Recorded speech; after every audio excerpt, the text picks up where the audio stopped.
अब रही बात, हम अपने समाज को, अपने मुआशरे को, अपनी सोसाइटी को पाक साफ कैसे कर सकते हैं? अरे वो तो शराब पीता, अरे वो जुआ खेलता, वो मटका खेलता, ताश खेलता, वो सूद खाता है। अबे कब तक दूसरे को कहता रहेगा? जब तक तुम दूसरों की बुराई देखते रहोगे समाज गंदा रहेगा, और जब अपनी बुराई देखने लगोगे, मैंने अपनी बुराई देखी, इतना हराम मेरे अंदर है, मैंने हराम छोड़ दिया। मेरे बच्चों ने देखा, उन्होंने भी छोड़ दिया।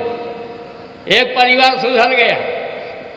पड़ोसी ने देखा कि यहाँ तो सब नमाज पढ़ते, रोजा रखते, हज करते, झूठ बोलते नहीं, मक्कारी करते नहीं, चीटिंग करते नहीं, शराब पीते नहीं, हराम करते नहीं। पड़ोसी सुधर गया। मेरे नबी ने अपने घर से ही तो शुरू किया था।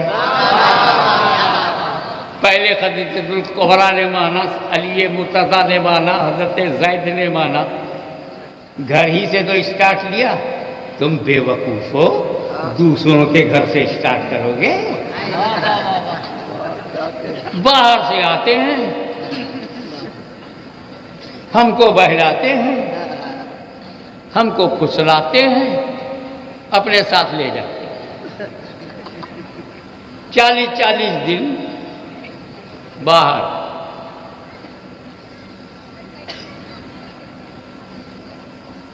और बीवी जो है, शौहर गायब है, उसका देखभाल करने वाला कोई नहीं। मगर सुन्नियों के साथ एक और गुड न्यूज़ है। हुजूर फरमाते जब किसी के घर में जाओ तो दरवाजे पे कहो अस्सलामु अलैकुम, दूसरी बार कहो अस्सलामु अलैकुम, 3 बार कहो अस्सलामु अलैकुम। दरवाज़ा खुल जाए तो अंदर जाना, नहीं तो लौट जाना। या रसूलल्लाह, अगर घर में कोई ना हो, I know nobody in the house, और उसी घर में जाना है, तो बोले तब फिर ऐसे अस्सलाम वालेकुम मत कहना। जिस घर में कोई ना हो, अगर वहां तुझे जाना है तो कहो, कहना अस्सलामु अलैका अय्युहन नबी। क्या मतलब? सुन्नियों के घर में जब कोई नहीं होता तो उसका नबी होता है। इसलिए हमारे परिवार को खतरा नहीं, खतरा उन्हें है जिनके घर में नबी नहीं होता।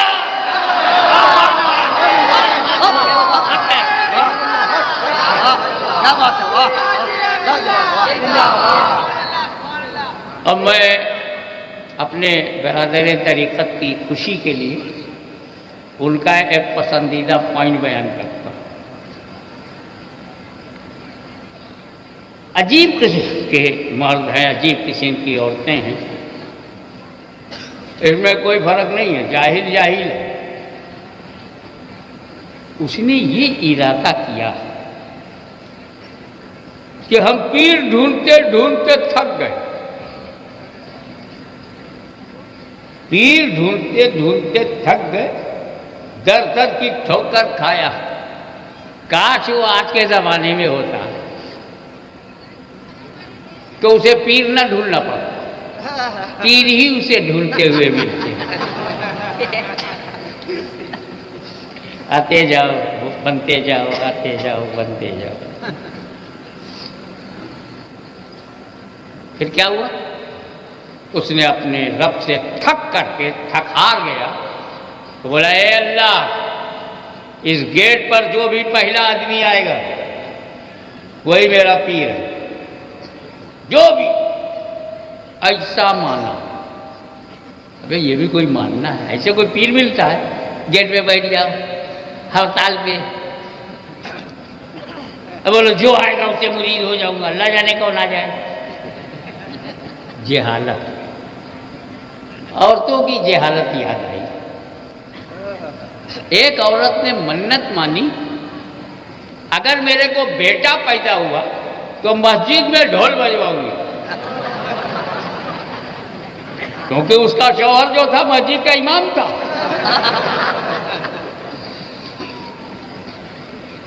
सऊदी अरब से पढ़ के आया, समझ जाओ कैसा इमाम था, कितना कट्टर, कितना सख्त, कितना कड़क। अल्लाह की शान देखो, बेटा पैदा हुआ। अब तो औरत बचल गई, अपने शौहर से कहा, मियाँ मैंने मन्नत मानी थी कि बेटा पैदा होगा तो मस्जिद में ढोल बजवाऊंगी, अब आप मस्जिद के इमाम हैं, आपसे बेहतर कौन? बोले अस्तगफिरुल्लाह माशअल्लाह नऊज़ुबिल्लाह,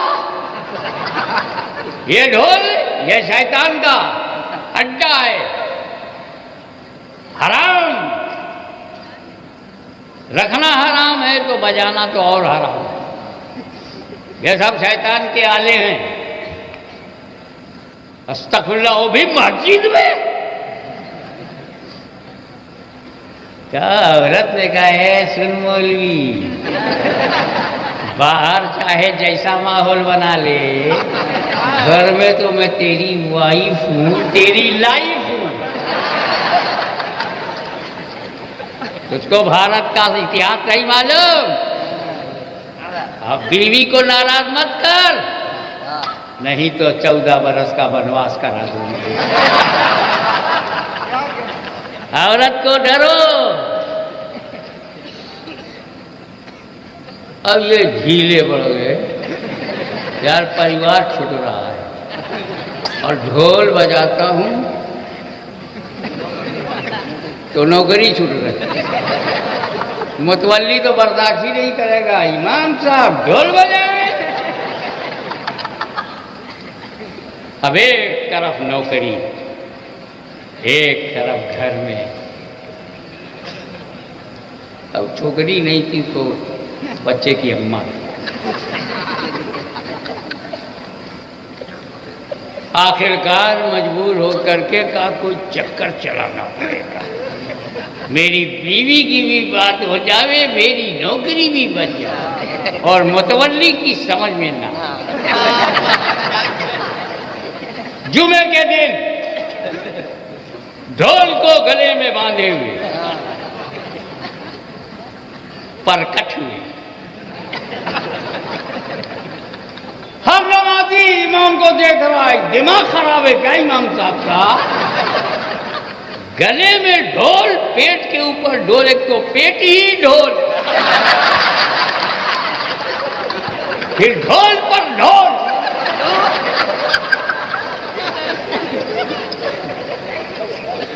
चले आए, मिंबर पर खड़े हो गए। मजमा हैरत में कि जिस ढोल को हमने हराम कहा, बिदअत, वो हमारा इमाम गले में बांधे चलाया। इमाम साहब बहुत चतुर निकले, मिंबर पर खड़े हुए कहा, ए लोगों, देख रहे हो ये ढोल है, हराम है, शैतान की पेटी है, ये शैतान का घर है, ये बिदअत है, ये ढोल हराम है, इधर से मारो तो हराम, इधर से मारो तो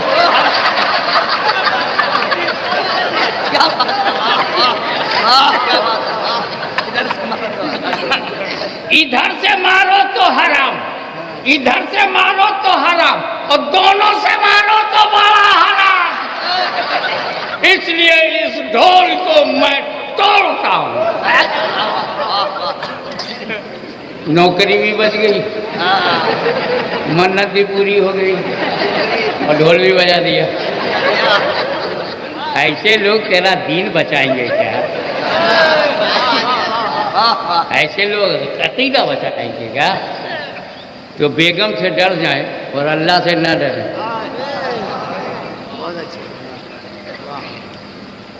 अब वो मर्द था, थोड़ी सी समझदारी की बात ये थी कि पीर चाहिए उसको, पर बेवकूफ़ी है कि जो भी पहला आदमी आएगा उसे मैं मुरीद रहे अल्लाह, ये मेरा कमिटमेंट है कि जो भी इस गेट में पहला आदमी आएगा मैं उससे मुरीद हो जाऊंगा। अब तेरी ऊपर, तेरे करम पर, तेरे फजल पर मेरी नजर है, तू अच्छा पीर भेज ताकि मैं मुरीद हो जाऊं। ये बैठा था रात के 12 बजे, एक आदमी आया गेट के पास, इसने पैर पकड़ लिया, मेरा पीर आ गया, मेरा पीर आ गया। अल्लाह ने इसे मेरा पीर बनने के लिए भेजा कि वो पीर मुर्शिद मुर्शिद कहने लगा तो वो बोला देख मैं चोर हूं, मैं मुरीद कैसे कर सकता हूं, पापी हूं, गुनहगार हूं, इसियां शेआर हूं, खताकार हूं, पाप की गठरी मेरे सर में है, मैं मुरीद कैसे कर सकता? मैं कुछ नहीं जानता, मैंने खुदा से कहा है कि जो पहला आदमी आएगा उससे मैं मुरीद हो जाऊंगा, अल्लाह ने तुझे भेजा है। पैर ही नहीं छोड़, 1 बज गया तो चोर ने कहा कुछ चालाकी दिखाओ। वो नहीं, ये पकड़े रहेगा, फजर हो जाएगी तो मैं चोरी करने जो बगदाद में आया हूं उसका क्या होगा? क्या वो बोला कि ऐसे तो अच्छे दिन नहीं आएंगे, चोरी नहीं करवाऊंगा। तो बोला तुम मुझे अपना पीर समझते हो? जी। मेरा हर हुक्म मानोगे? जी हाँ, हर हुक्म मानूंगा। तो मेरा पैर छोड़ दे। और फिर चालाकी ये किया कि ठीक है, जब मैं वापस होने लगूंगा तो तुझे मुरीद बना लूंगा, अभी जरूरी काम से अंदर जा रहा हूं, लौटूंगा तो तुझे मुरीद बना लूंगा। वादा जब उसने कर लिया, मुरीद मुतमईन हो गया, गेट पर बैठा रहा और ये घुस गया गौसे आजम के घर में। और इसकी प्लानिंग क्या थी? बाप रे बाप, इतना बड़ा लंगर, हजारों आदमियों को खिलाते हैं तो माल अंदर बहुत होगा। इसी चक्कर में लंगर देखकर चोर हैरत में आ जाते, इसलिए लंगर लुटाया करो और देखो कि हैरत में कौन कौन आए, तो पहचानने में आसानी होगी। अब अंदर जब ये गया, अंधेरे में अलमारी ढूंढ रहा है, अंधेरे में टापक टोइयां कर रहा है, हाथ पैर मार रहा है, कुछ मिला नहीं। कहीं कटोरे से टकराया, कहीं प्लेट से टकरा गया, कहीं चटाई के नीचे, पैर के नीचे चटाई आ गई, कहीं वो तख्ता बिछा है जमीन पर, उससे टकरा गया। वो ढूंढ रहा है। इसी दरमियान ख्वाजा खिज़्र अलैहिस्सलाम सिस्टम के मुताबिक, निजाम के मुताबिक, इंतजाम के मुताबिक, गौसुल अगवास का हुक्म चाहिए, सिस्टम के मुताबिक गौसे जमाना का हुक्म चाहिए। तो आए और कहा अब्दुल कादिर जीलानी, फला मुकाम पर एक अब्दाल का इंतकाल हो गया है, अपॉइंटमेंट कीजिए, न्यू अपॉइंटमेंट। गौसे आजम मुस्कुराए और ख्वाजा खिज़्र का मेरे घर के फना कोने में एक चोर है, हाथ पैर मार रहा है, कुछ उसे मिला नहीं, पकड़ रहा। अब ख्वाजा खिज़्र किसी को पकड़ने तो किसी के बाप की हिम्मत नहीं छोड़ाता। वो इंडियन हथकड़ी नहीं है कि पटा लो तो खुल जाए। वो ख्वाजा खिज़्र अलैहिस्सलाम का हाथ है, पकड़ा, घसीट कर उससे खींच करके गौसे आजम के सामने लाया। उस चोर ने गौसे आजम को देखा, गौसे आजम ने चोर को देखा, नजर से नजर मिल गई। उस चोर को अपने सीने से लगाया और लगा करके जब छोड़ा तो फरमाया, खिज़्र, इसी को अब्दाल की जगह मैं मर्डर करता हूं। वो जो तुमने करामत सुनी ना, चोर को वली बना दिया। आया था चोरी करने, वली बन गया। और ऐसा वैसा वली नहीं कि सालिक है या सालिक मज्जूब है या मज्जूब सालिक है, सीधे सीधे अब्दाल बन गए। करामत है ना। मगर मेरी तो समझ में आता है भाई, है करामत, नो डाउट। 40 दिन में सिर्फ नमाजी बनाते हैं, गौसे आजम तो एक ही लम्हे में वली बनाते हैं।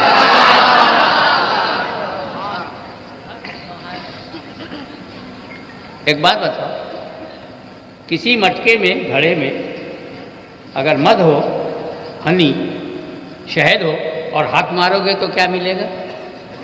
शहद मिलेगी। और किसी बर्तन में दूध हो और हाथ मारोगे तो क्या मिलेगा? दूध मिलेगा ना। और किसी गहरे बर्तन में गुड़ रखा हो और हाथ मारोगे क्या मिलेगा? गुड़ मिलेगा। यानी जो चीज़ होगी वही तो मिलेगा। हमें गौसे आजम के घर में विलायत है, हाथ मारोगे तो विलायत मिलेगी।